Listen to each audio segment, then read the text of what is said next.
Привет всем, ребята! Сегодня я хочу поделиться своим опытом съемок в сериале «Чернобыль». Сериал, который оказался самым лучшим фильмом по отзывам зрителей.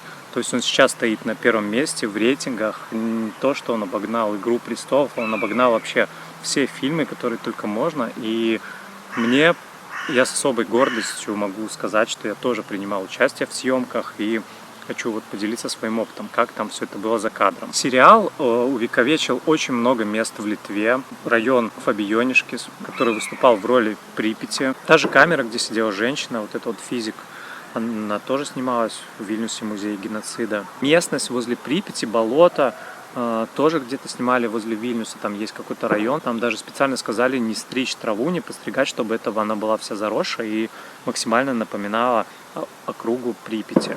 Фото этого момента, где идут школьники по городу, когда уже случилась авария, вот как это выглядело со стороны.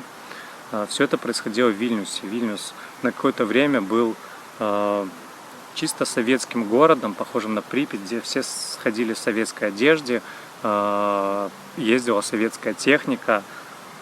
Я там не был, но судя по фотографиям, могу представить, что было, потому что я тоже побывал в этой атмосфере, о которой расскажу чуть позже. Если вы посмотрите в титры, вы можете заметить, что там очень много литовских фамилий, наверное, половину титров там литовские фамилии среди актеров и среди съемочной группы.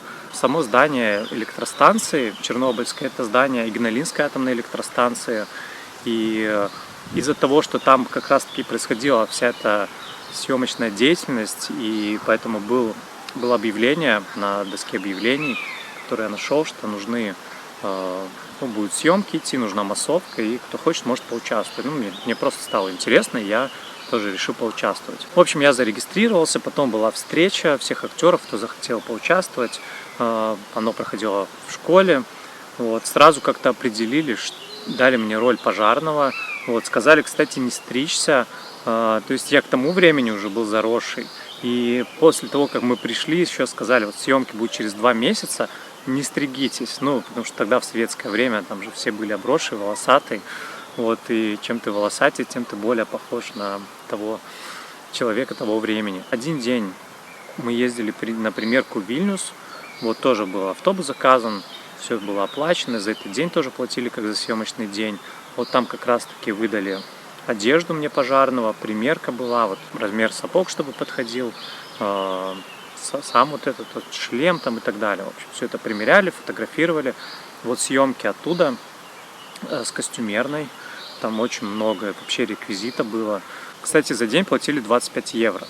И, плюс кормили, понятное дело. То есть там во время съемок весь день снимаешься или ночью. Ночью не кормили. Ночью мы 2 дня снимались.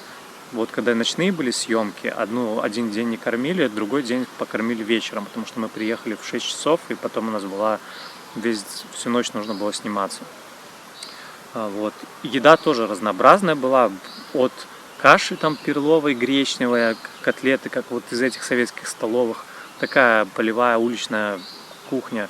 И где был греческий салат, ананас, всякие такие вкусности. То есть уже более какая-то современная кухня. Все мои 4 съемочных дня проходили на территории атомной станции.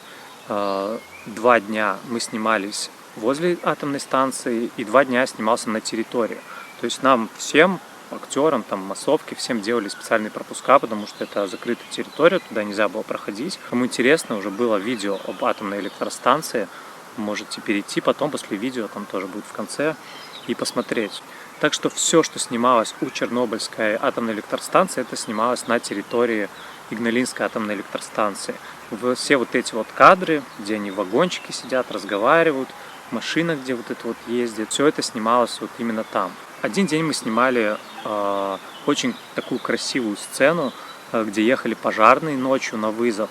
Мы снимали ее весь день, пожарные ездили туда-сюда, там было 5 машин, колонна из 5 машин, и я сидел в одной из машин, несмотря на то, что там вообще ничего не видно, сами можете заметить, все равно нам говорили, что нужно сидеть и изображать какую-то серьезность, смотреть в окно, что-то там играть в тревогу, что ты не знаешь, что ты едешь куда-то вообще в непонятное место, и нужно было переживать. То есть там все, кто был в машинах, а в машине сидело по 2 человека, то есть там 10 человек, или даже больше, в некоторых машинах побольше сидело людей, с водителем еще по 2 человека.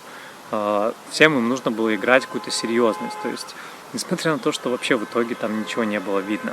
Один день вот так вот мы отснимали, поездили, вот за всю ночь съемок получилось, что вырезали только несколько секунд буквально, хотя это было на самом деле непростое занятие, потому что техника старая, эту колонну нужно было разгонять, то есть, чтобы вы понимали, вот это вот машины, они тоже советские, их откуда-то списали, их где-то достали, в общем, и когда ты едешь, причем на полной скорости, это ж как бы они летят на вызов прям, нужно было это показать, то есть это там не ускоренная версия видео, мы реально гнали со всей скорости, и там плюс еще это не асфальт, это там какие-то бетонные плиты, вот на территории станции идет эта дорога, абсолютно все тряслось, но это были классные эмоции на самом деле, потому что такой редко испытаешь ездить на таких машинах, ретро-машинах уже пожарные, которые еле как вообще ездят, и плюс с такой скоростью, реально круто.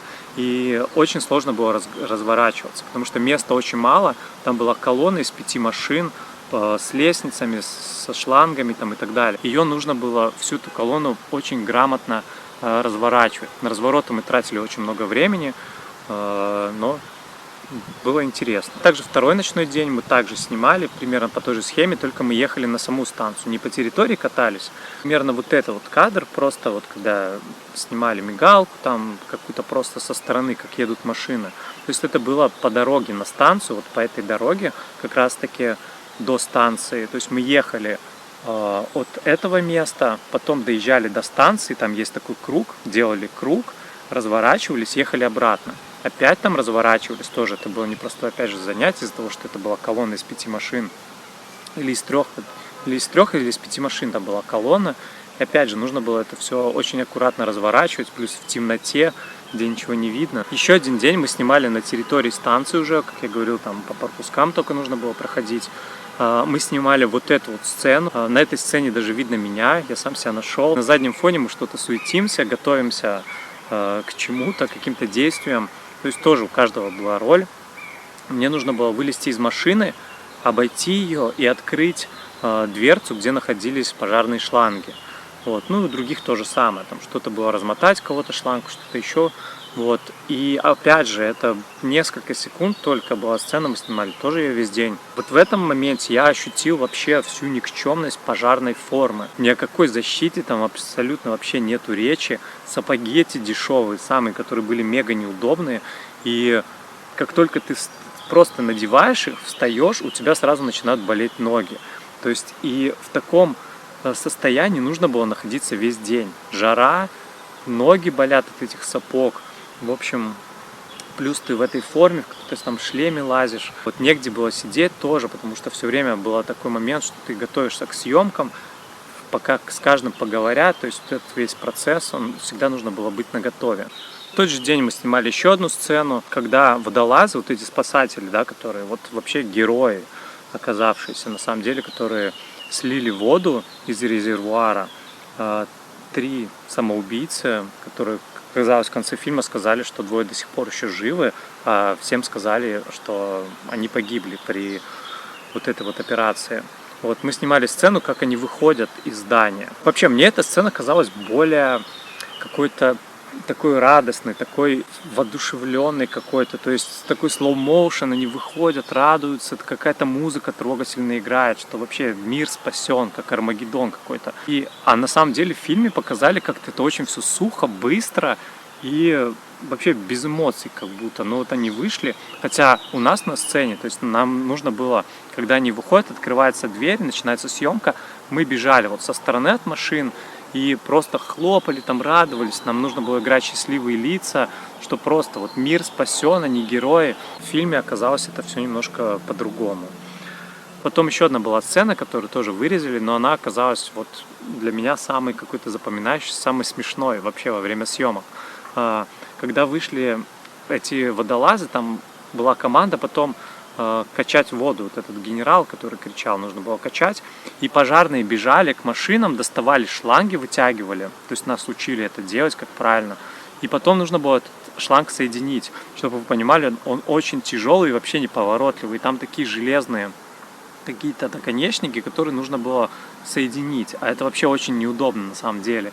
И в итоге мы за 3 или 4 дубля соединили только их один раз. Хотя нужно было это соединить вообще за секунду, ну то есть, чтобы это было все сработано. И в итоге, когда уже идет там 3-й или 4-й дубль, мы пытаемся вот просто соединить это все. Мой напарник в одну сторону крутит, я в другую, у нас вообще ничего не получается. И потом мы просто начали уже смеяться, что вообще пожарные, которые сейчас биты, не могут даже шланг правильно соединить. Еще и в фильме, да, в таком. То есть это реально было забавно. Если вы заметили, в фильме очень много курят. Курят везде, в машинах, в кабинетах, там, ну реально очень много людей с сигаретами. Солдаты тогда, наверное, все курили, да. Вот, и парни, вот, ну, парень один, которому нужно было играть солдата, он как раз-таки не курил, а ему нужно было курить. И в итоге у него была сцена, где он курит как бы и ждет вот этих вот водолазов, когда они будут возвращаться. И в итоге, так как снимали там несколько дублей, ему нужно было скурить там сколько-то сигарет, ему уже стало реально плохо. Так он уже сидит весь синий. То есть говорит, ну сколько можно курить, я уже не могу курить. Вот, но тоже такой прикол был. Вот, допустим, сцена, одна из проходной на станции. На Игналинской атомной станции 2 проходных. Раньше было, когда станция работала, а потом, ну, вообще это было там 4 блока должно было быть. И, ну, как-то, наверное, сразу сделали 2 проходных на будущее. Вот, так как 2 только блока было построено, поэтому хватало уже одной проходной. Сейчас только одна проходная. Та проходная, которая была на Чернобыльской электростанции, это как раз-таки та уже закрытая проходная Игналинской атомной электростанции. Поставили голову Ленина туда. А вот это вот здание с черными окнами, это здание столовой на 2-м этаже. То есть вообще все вот это здание столовой. Но опять же, из-за того, что станция закрылась, сейчас столовая только на 1-м этаже, а на 2-м этаже, где черные окна, там находился реквизит.